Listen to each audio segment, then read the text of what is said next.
Hey everybody, it's Matt Larson. Hey, welcome to the Real Estate Profits from Home system. Now this series of videos and workbooks and everything else that you're going to be going through is the best course we've ever created for literally wholesaling real estate from your house. Now in this video, I'm going to kind of go through the whole wholesaling flow chart. I'm going to give you the big 30,000 foot view of just what's going to happen, how a deal flows from start to finish. Now, by me doing this is really going to kind of make this whole process crystal clear. A lot of you guys are brand new, you've never done a deal, and you're still confused on how the whole wholesaling thing works. So as I go through this is really going to kind of open up your eyes to see that the process that we've put together will just blow your mind. It's flat out amazing, and it's not that hard once you plug into our system. So let's kind of get started here. So first thing is we're gonna show you how to create leads. Now as I'm going through this whole flow chart, you're gonna see that there's gonna be other videos that go deep into everything that I'm gonna talk about over this whole entire process. So don't get worried if I went really fast and I didn't go really into a lot of depth in any particular flow chart piece. Because there's other videos below that are going to go through the whole process in super detail. So the first thing is, as we get started here, we got to get leads coming in. So these manual leads will come in from Facebook, from Craigslist, from all these other resources that we're going to show you how to create. These leads are going to come in. What are these leads? These leads are seller leads. These are people that are motivated to sell their house fast. So we're showing you how to get those. Those leads are coming in through and to your Google Voice or some kind of a phone system that will capture all these calls and these leads. Now, when you're trying to do one deal a month, you can easily just run it through a Google Voice system and handle those leads. I did that exact thing for years as I was building my business. So if you get to the point where you start to really blow up the business and you would rather have a virtual assistant or a call center take your calls, you can get to that point. But for now, I want these leads to come in. They're going to come to your Google Voice number, and the Google Voice is amazing. You'll see an attachment below that'll show you how to set that up. But Google Voice will actually transcribe everything into a text message, so you can literally read it on your phone if you don't feel like listening to the voicemail. So the other thing I like about Google Voice is it's forwardable. So you get an email with that whole voicemail and you can send it to somebody else if they need to handle something, whoever called or lead. So those leads come in. Now you're going to fill out a lead sheet. So I'm going to go in again. I'm going to go into depth on go through every single question in a lead sheet in another video. But those leads come in, they go to this lead sheet, you're going to get all the details of the house. Now once you have all the details in the house, you need to decide if that's a good lead or a bad lead. If it's a bad lead, meaning the person doesn't have any equity and they're not motivated to sell, you're going to push that lead aside. But if that's a good lead, then we need to, that good lead has equity, they're motivated to sell, and it's something that your buyers are going to want. So you'll keep moving through the flow chart. Now, the next thing is you're going to get a lot of leads. As you do the marketing that we show you how to do, if you just wrote everything down on a piece of paper, it'd be hard to organize. So we've got a great way, and I'm going to go into detail a little bit later. We've got a great way to organize all of these leads through Google Sheets and Google Forms. That way you can quickly refer to them. It's pretty awesome the way that it's set up, pretty automated, and it's free. You can capture all your leads. Now, when I got started, that didn't even exist yet, and I had to do everything with pieces of paper and put stuff in folders. That was the old-fashioned way 12 years ago. Once you go through that Google lead, now you have to actually you have to run comps. Again, we're going to go into detail, but you need to find out what this house is worth. If it's worth a lot and you're getting it at a nice discount, then you're verifying that through running comps, getting the ARV. Again, if you thought it had equity in the beginning, then you got to this step where you ran comps and you found out that it didn't have equity, then you're going to kick that deal out and you're going to keep moving through the flow chart with the good leads with good equity. Okay, so now you've got you've got a property with equity, you need to set up an appointment with the seller to actually walk through the house. Now I'm going to show you guys, again, if you're in the area and you're wholesaling in your backyard and you want to meet the seller, then great. If you need somebody to walk through, we do a video on showing you how to find somebody to get pictures and fill out a walkthrough sheet. Then you can have them do that and you can talk to the seller on the phone. But it's always more effective when you do walk through the house. Although for years and years and years, I never walked through homes. I just got pictures and I talked to and negotiated with the seller over the phone. Very effective that way. Okay, so once you've got your pictures, you've got the walkthrough sheet filled out, now you need to get a quick rehab bid. Now, we got a video that I walk through how to figure rehab costs, so you go back through and figure there. Once you've got your rehab cost, then you need to figure out your max offer price. Now we've got a video to figure out to show you exactly how to make an offer. Once you figure out your max offer price, you need to call the seller and make your offer. Now, once you make your offer, a couple things are going to happen. Either your offer is going to be too low and the seller wants a lot higher of a price and they flat out reject it. Another thing that could happen is that they could counter you.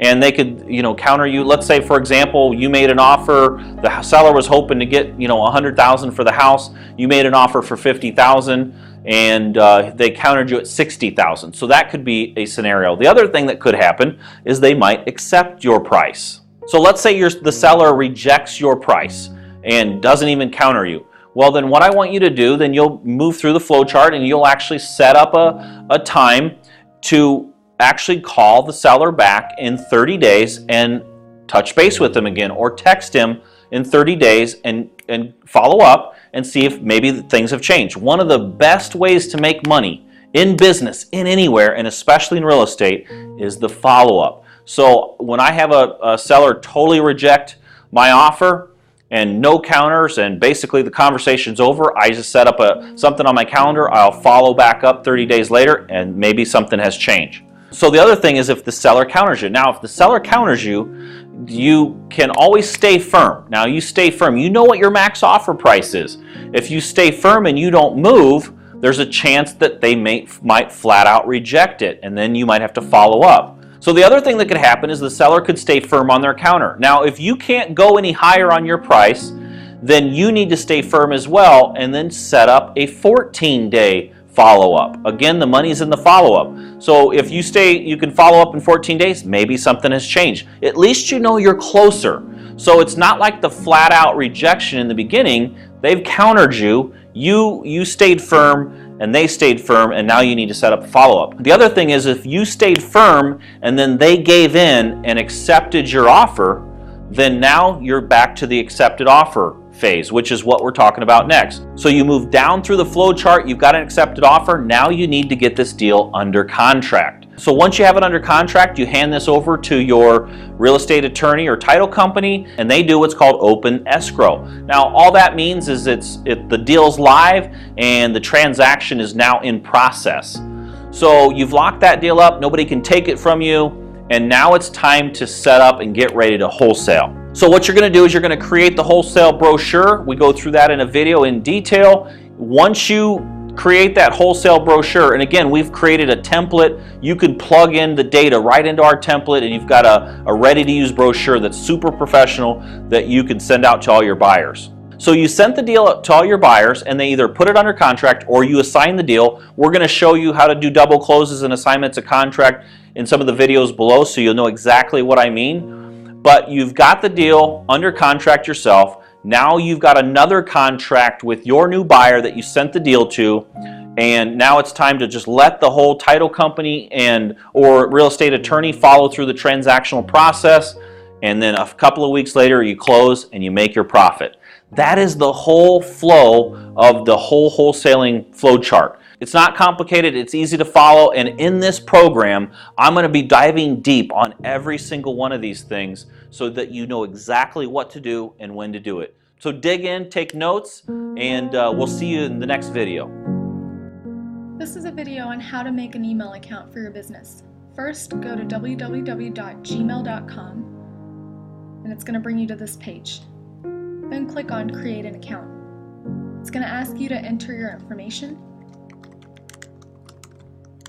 And then when you're choosing your email account name, try to make it as close to your business as possible. So if you have an LLC or a business name, go ahead and type that in here.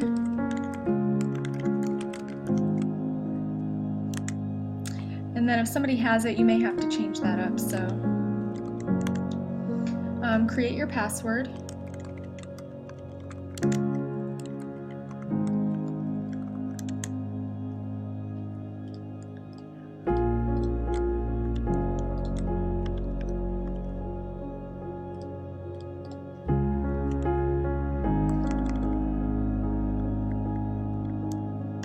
And then if you have a current email address, go ahead and enter that as well.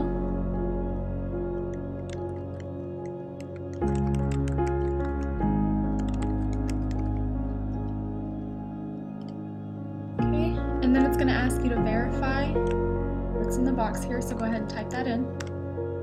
And then you have to agree to the Google Terms of Service and click Next Step. And you'll have the opportunity later to update your profile, and then you can add a photo at that time as well. We're going to go ahead and click Next Step.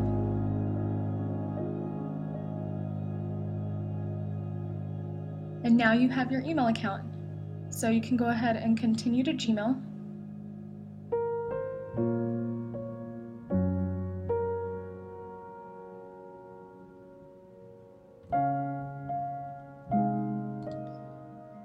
And you're ready to start sending and receiving emails.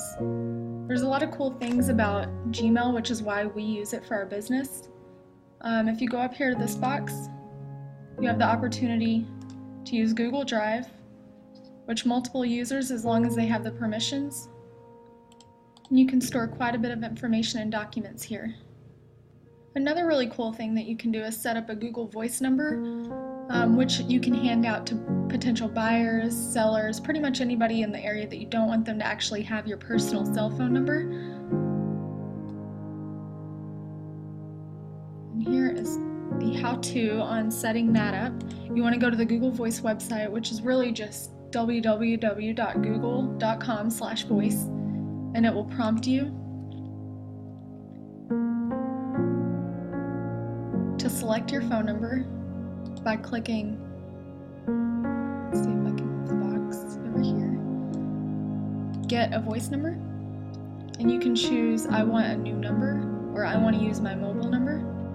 And we're going to go ahead and select I want a new number, and it's going to prompt you to enter an area, zip code, or city, and it's going to try to match that phone number with the area that you choose. So let's go ahead and enter 314 and search numbers. Now we have a list to choose from here. Go ahead and choose the one that you'd like to have as your Google Voice number and click Continue. And it's adding the Google Voice number. So now you can hand out this phone number and it's going to connect right to your email account. All of the voicemails will go to your inbox. You can also send free text messages and make international calls as well. If you download the Google app onto your phone for Google Voice, you can add this phone number to your phone and get all of the calls forwarded there as well. Now you can go ahead and click Finish, and you are done. And that is how to set up a business email account and a Google Voice number.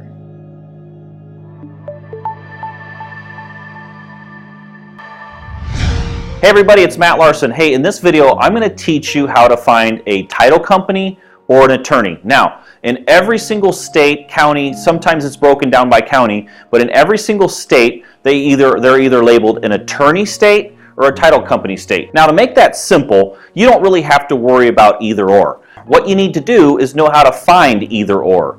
So what I'm going to teach you in this video is how to find a title company or attorney that can help close your transactions. So what I want you to do is go to yp.com. Now that just stands for yellowpages.com.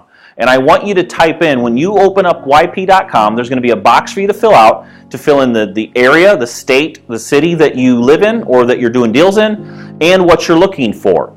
Now, once you fill those out, so put in your city, put in your what you're looking for, which you're going to type in real estate attorney, or you're going to type in title company. So once you have that filled in, you're going to hit search, and then a whole bunch of pages of real estate attorneys are going to come up. Now, what I want you to do is I want you to go to the very last page and work your way forward. The reason I like to do that is a lot of times the bigger real estate companies, they like to take and pay for all the best advertising, so they're in the front. But the problem is a lot of the big real estate firms, they don't necessarily like working with the smaller investors. So we'll go to the very end and work our way forward. Now, one thing to make sure is that you're working with real estate attorneys. We want to avoid, working with attorneys that focus on, injury law or bankruptcies or, anything outside of like litigation. We want to work with real estate attorneys. So make sure you pay attention to that when you're going through the list, that you focus on the real estate attorneys. Okay, so now you're going to start working through the list and start calling real estate attorneys and title companies. Now, you will have a real estate attorney title company lead sheet. You're going to be filling that out as you start calling. That will help you keep track of all the calls you've made and help you dial in the ones that you think will be a good fit. So let's just go through a quick script on how this is going to play out. So once you start calling the title company or the real estate attorney, a secretary is going to answer the phone. So once the secretary answers the phone, you're going to say, "Hi, my name is," and I'll use myself as an example. So, "Hi, my name is Matt. I'm a real estate investor, and I would like to speak to a real estate attorney. Is there anyone available?" They're going to, put you on hold for a second, and they're going to get a real estate attorney. Now, once you get that real estate attorney on the phone, here's how this conversation is going to go. We've included this script so you can follow along. Remember, I want you to use your own words, but I need you to follow the script as close as possible so that you don't deviate from the message that we're trying to translate over. So here's how the conversation is going to go once the real estate attorney gets on the phone. "Hi, my name is Matt, and I'm a real estate investor, and many times I make very, very multiple low offers.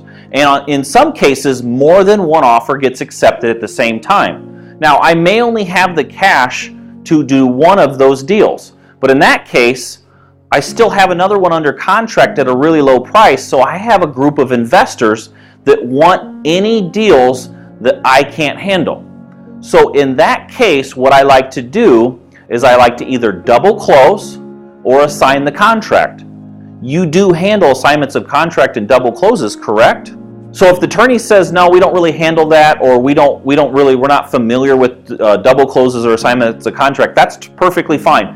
Not all real estate attorneys or title companies will be. Simply be polite and end the conversation and then move on to the next name. Now, if the title company does say, "Yes, we do double closes and assignments of contract," they might even say, "Well, we don't do them all the time, but we are familiar with them." The main thing to remember is if they're open to the idea and they have done them before and they'll do them again, then you want to keep moving forward. This is the type of people we want to talk to. So, and also one other note. Notice how I said you do handle double closes and assignments of contract, correct? I'm saying that as a statement, not as a question. Remember, you're more likely to get the answer you want when you use a more powerful statement like that than just hiding behind a question that you might be scared of. So now, once they say, "Yes, we do handle stuff like that," or "We've done it in the past," just say, "Okay, so when I do a double close, I like to do the transaction dry," meaning the second transaction funds the first. Why is this important? Well, here's why it's important.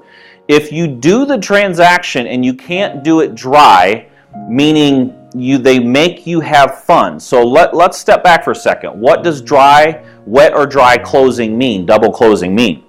A dry double close means the second transaction funds the first. This means you don't have to put up any money to do the deal. Now, what if they say, "No, we don't really do the transaction dry, we do those wet. You have to send in the money before we'll close both transactions." Well, now you're in a situation where you need what's called transactional funding. Now, that doesn't mean that we can't still do a double close. It just means that we have another step to add. So, We're going to talk in another video. I'm going to go through the transactional funding process and the scripts and how to call and find those companies. So I'm not going to go in great detail now, but once you say, when I do a double close, I like to do the first transaction dry, meaning the second transaction funds the first. What we're looking for is for them to say, yes, we can do it that way. If they don't say yes, and they say it needs to be a wet transaction where you have to send in the money, you can mark that on your lead sheet and set it aside. We're going to go call enough of these people that we're going to find the people that will do the transaction dry. So once they say, yes, we can do that, then fill out the rest of the lead sheet, and you're going to have a title company that can close all of your transactions. So it really is that simple. On average, if you call 10 to 15 title companies or real estate attorneys, you will get 2 to 3 that will be able to close all your transactions. So I hope that you found that helpful. Follow the steps all the way through just like I laid out, and you will have a title company or a real estate attorney by the end of one day.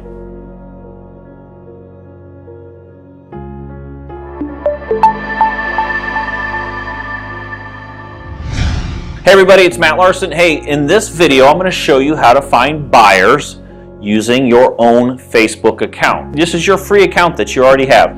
If you don't have a Facebook account, get one started, start adding your friends. This is a powerful tool. I'm telling you, Facebook is the future for real estate. I'm just reading an example of a post that I actually posted, and I do this periodically, and my Facebook account blows up, and I don't have some crazy amount of Facebook friends. Last time I checked, I had maybe like 2,000 or 3,000 people. I'm not even at the max. So I don't actively add more as much as I should. When I put out a post, it responds. So here's my post. A few months back, I sold a property in Davenport to a cash buyer. I made a quick profit for finding the deal and passing it off. I did not have any money in the deal, not even earnest money. He called me a couple days ago. The property sold quick at the exact price I said it would. Between what he paid for it and the rehab cost, he was all in for about $45,000. He told me when he sold it after all expenses, he had made a net profit of $34,000. Now, I'm not saying all the deals I pass off have spread like that, but it does happen. That said, if any of my Facebook friends are looking for fix and flips or turnkey rental properties right now, PM me or text me and I'll put you on the list. Now, what this post is really doing is it's a testimonial. It's like, hey, I found this deal, I passed it off to another investor, made a couple grand, made 2, 3, 4, 5,000. You don't have to list the number.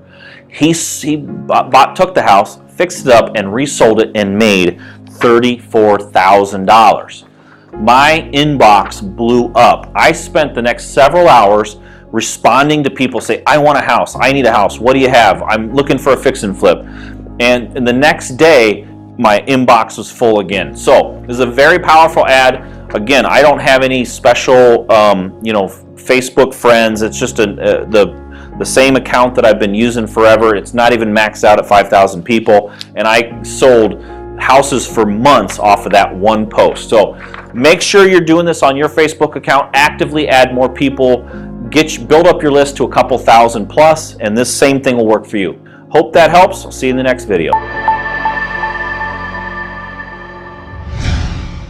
Hey everybody, it's Matt. Hey, in this video, I'm going to teach you how to use Craigslist to get leads from people that need to sell their house. It's real simple. All you're going to do is post a nice little title that says, hey, we're looking for distressed properties, or we buy houses. Try different variations. We can close fast. We want to buy your house. Try all kinds of different variations of that topic for your upper line. And then in the actual body of the Craigslist ad, you're just going to put in there, I'll just use mine for example. Hi, my name is Matt. I buy houses in the local area. No hassles. I can close fast.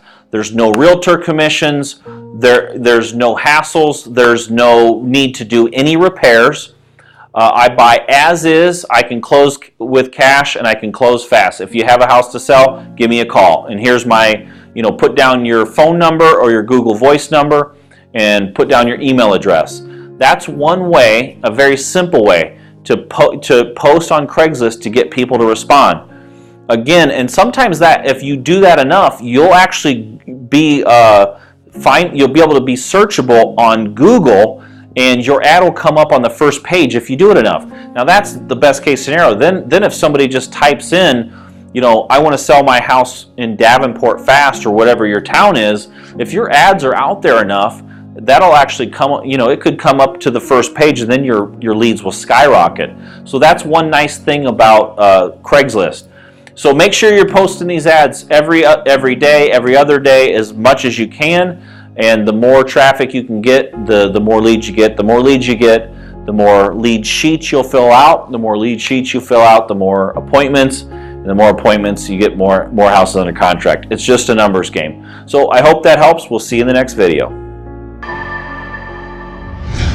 Hey everybody, it's Matt Larson. Hey, in this video, you're going to learn how to find the true value of a house. Now that is actually called the ARV, which is the after repaired value. It's not the current value of the house, it's the after repaired value. After all the rehab has been done, what is that house worth top of the market? Now one side note, you're going to meet through video, you're going to meet my assistant Amanda. Now Amanda is amazing. She has been with me for 4.5 years, almost 5 years, and she's been an assistant. She does a lot of little odds and ends tasks for me. She helps me make all my offers. She does all my video creation because she's a lot better on the computer than me. I taught Amanda how to do all of these videos years ago, and so now that human automation piece is done for me. Now we're going to learn about human automation later on in this course, so that you guys can leverage other people's strengths as well. Now I'd be lying too if I told you that I'm better at computers and technology than Amanda. Amanda is at a much higher level than me. I know real estate really, really well, and I've taught her the real estate skills. But she's so good at technology, I let her do that. That's not my strength. My strength is real estate, finding buyers, finding sellers, finding deals, and putting it all together and making money. I let her use her strengths. So with that said, we're going to learn how to run comps. You have to know this is one of the most important pieces of this whole equation. If you put a house under contract and you pay too much for it and you think it's worth a lot more than it is, you will struggle to wholesale that property. Your buyers will think that you don't know what you're doing, and your buyers won't buy those properties, and that could damage an opportunity to sell that property to that buyer in the future. So we go into really, really deep detail on how to find the value of a house. So with that said, I'm going to turn it over to Amanda. She's going to walk through a screencast video where you can literally walk through the actual video and the Zillow website we use to pull the sales from, so that you can figure out how to run comps as well. Now notice I'm saying Zillow, I'm not saying Zestimate. Do not waste your time looking at the Zestimate of property. That number will not be accurate. I think I just heard something the other day, I looked it up and it was accurate. The CEO of Zillow actually just sold his house for like 35 or 40% below the Zestimate value. So that should tell you a little something about Zillow. We do refer to Zillow on occasion for the right application, but not when running comps. However, Zillow does collect the sales data of houses in the area. So as long as you add in the actual manual piece of finding the sold homes, finding the values, and doing the 7 steps we're going to lay out for you for finding the ARV, it's a great tool to use. So with that said, I'm going to turn it over to Amanda, and watch, learn, and practice. When I was learning how to do comps, I would write them out again and again and again, and I got really good at it. So anyway, this is an important piece, so check out the video and put it to work. This is a video on how to find the after repair value of a house by running comps using Zillow. The first thing that you want to do is write down the information of the subject house. So as you can see here, we have the address, beds, baths, square footage, what type of house it is and when it was built, and if there is a garage or a basement. After you've written that down, you'll want to go to Zillow.com and type in the address.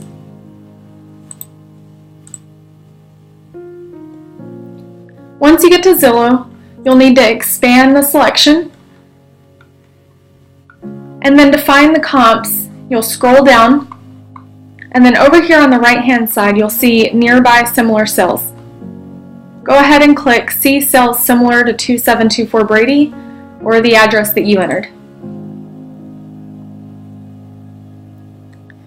Okay, and here is where you can see all of the sales in the area of the subject home. The green circle is the house that you entered, and all of the surrounding yellow circles are the comps.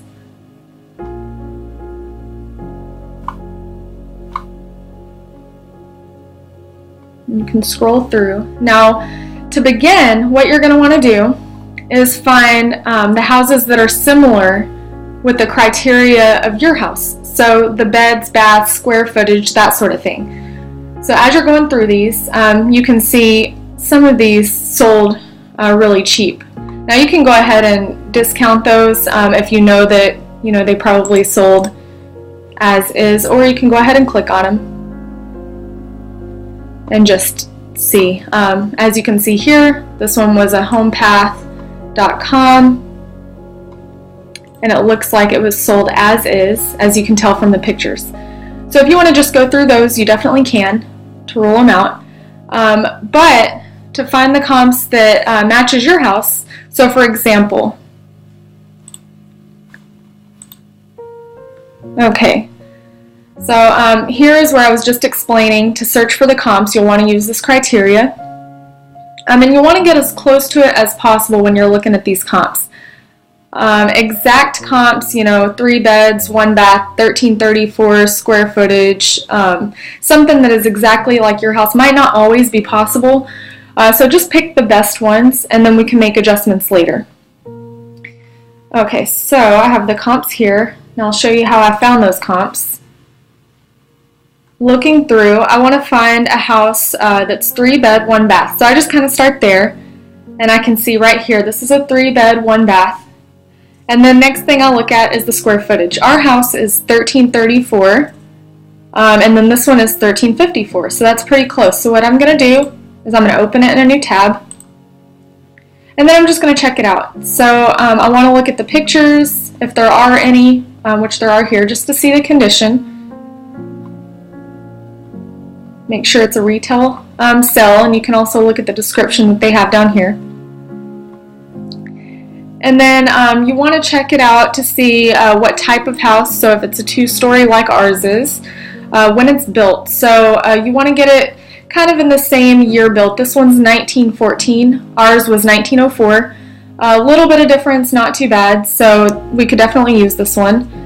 And then ours did not have a garage, and as you can see here, this does have a garage. Sometimes Zillow won't have the full description of a house, and in that case, you can go to the county site, or even if you click see more details, you can sometimes find the county website here and just click on it and go to the county site for more information from Zillow.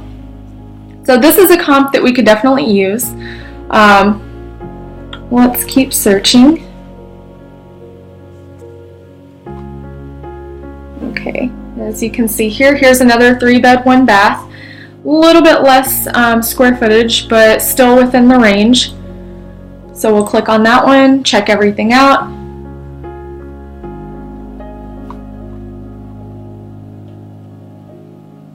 And sometimes it takes a minute for the pictures to upload. Okay, and we can see the condition here is good, so we could use that comp as well. Going back, just keep scrolling through.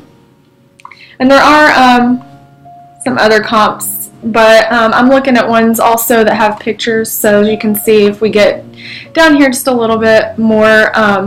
Here's another one that I used, so opening that in a new tab, we can see that it is a 2-story frame, built 1910. Square footage is 1424, so that's pretty close to ours. And then let's see if there's pictures. Okay, so no interior pictures, but we could use this as well. So another thing you want to do is, let's open up. You want to see how close a property is to the subject house. just to make sure that it is within range. So if you open that up and put in your house, and then open up the directions that I just clicked on, we'll do this very last one so you can see. Okay, 0.2 miles, so right down the road. Okay, so that's definitely close enough to use. And as you can see, I added the distance here below. So once you have your comps, go ahead and write down all of the information just like we did on the subject home, beds, baths, all the rest of the home information. And then I gave you the google.com/maps so you can search the distance for each.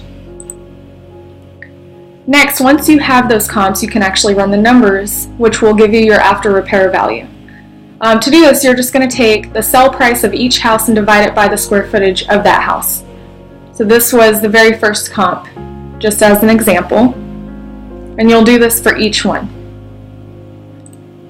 So here you can see, after I broke it down, I put the price per square foot of each house beside each comp. That just makes it easy so that I can see each step, and then what we're going to do next is take those three numbers, add them together, and then divide by 3. The reason we're dividing by 3 is because that's the number of comps we have, so it gives us an average. If you had 4 comps, you would divide by 4.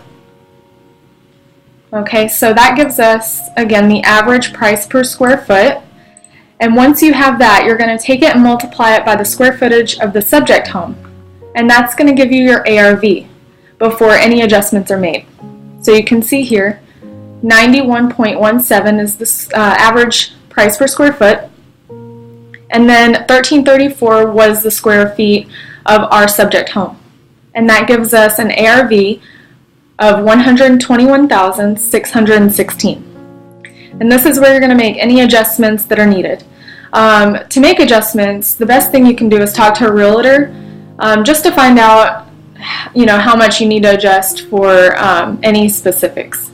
So here you can see our house did not have a garage. All of our comps did. So we would definitely want to adjust for that. And what I did is in our area, and it depends on the appraiser, that's kind of what I went off of when I discounted this house. They take off about $3,000 to $5,000 for a 1-car garage. And you would just double that for, a 2-car garage, etc. Okay, so here, 2 of the comps had a 2-car garage. So to be safe, we could discount the ARV anywhere between $6,000 to $10,000. So here is my range. The ARV after the adjustment for the garage was made is anywhere from around $111,000 to $115,000.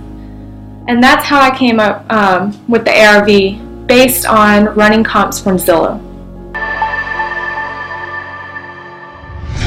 Hey everybody, it's Matt Larson. Hey, in this video, I'm going to be covering step-by-step the assignment of contract form. So just follow along and we'll get through it. It's only 1 page. It's very, very simple. And you'll see how easy it is to fill this out. So the undersigned blank, that's going to have your name in it as the assignor, having executed a contract dated, and then put the date in there between the seller. Then you'll fill in the actual seller's name in that line. Assigns all rights, title, interest, and said agreement to the assignee. That's your buyer. Concerning the property described as, and then you'll put the address in that blank in exchange for the compensation amount of blank assignment fee. So, for example, if you've got a house under contract for $50,000 and you're selling it to your buyer for $50,000 plus $10,000 in assignment fee, that $10,000 goes in there, not $60,000. You don't add the two. It's just $10,000 goes in there. Now, assignee agrees to fulfill all terms, conditions, and contingencies of said contract and to perform as required in good faith and with any time period established by said contract. The buyer will close on the property by, and then put the date in there. And remember, that buyer needs to close on or before of when the purchase agreement is dated. So if the purchase agreement is dated November 30th, 2017, then this buyer must close on this contract before, on or before that date. The owner will pay all taxes and fees due up front. The property is to be understood to be sold as is. Said property is to be sold free and clear of all encumbrances by good and marketable title and with full possession to said property available to buyer the date of closing. Compensation is to be paid at closing and is refundable in the event that the closing does not occur. So, if again, you guys probably heard me in that first big outline video that you want to get paid up front. If you sign this contract for $10,000, you want that check up front. But here's the thing is if the deal doesn't close because of title issues or something that's out of your buyer's control, if there's issues with that house, with the title of that house, then you have to refund that money. So keep that in mind. Assignee further agrees to hold assigners harmless from any deficiencies and defects in the legality or the enforceability of the terms of said agreement. The parties hereby agree, understand, acknowledge that the assigner is an investor and is not acting as an agent, employee, broker, representative, or fiduciary for seller or assignee, but acting solely in the investor's own behalf as principal of transaction, and that all profits made herein are not a commission fee, finder's fee, or employment compensation. Assignment to be paid out as follow. And so you'll put your name and the amount there again. Assignor is you.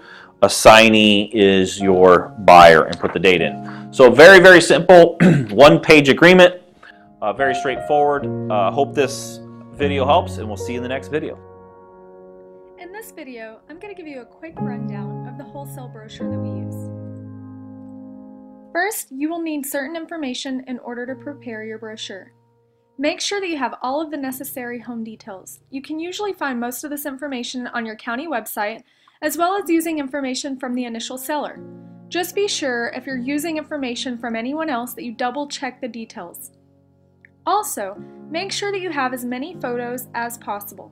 You can request that the initial seller send you photos, or if they aren't able to provide any, you can usually find someone local on sites such as Craigslist or Facebook Marketplace that you can have take them for you at a low cost. You will also want to include your asking price on the brochure and make sure that you leave a little room for negotiation. Lastly, we include the ARV, comps, and estimated rehab. Buyers will love you for this one because not many wholesalers do this. These are extras that will help your potential buyer pull the trigger faster. They will do their own due diligence, but this will give them a rough idea of where they will need to be to make the deal work. If they have this information up front, you won't have as many buyers backing out after they walk through the property. Here's an example of a completed brochure. As you can see, we start by listing the property address, home information, and a brief description of the area to help paint a better picture. Then we like to link a few online sites for quick reference, such as Zillow and Trulia, as well as a link to our sales pictures and a scope of work that will be a rough estimate of the rehab needed. In the middle of the page, we add a front exterior photo to show what the property looks like, and below we list the wholesale price. This price is for the sale of the house and its current condition. You can list the estimated rehab costs using the tools we teach, but don't worry about paying for inspections or actual bids. This will be your end buyer's responsibility. You are only giving the buyer a rough idea of the property and its current condition with your estimation. Then, as you can see, we list out the ARV. This is the after repair value. You can find this number by taking 3 to 5 retail sold comps and running those numbers using the tools we teach on finding ARV. Right below your estimated ARV, you will list the comps you used in your search along with a small picture of each comp. Do wholesale brochures really work? Marketing is everything when it comes to sales. If you include all of the information I stated in this video in your brochure and make it as easy as possible for your buyers, you will easily be able to sell a ton of wholesale deals.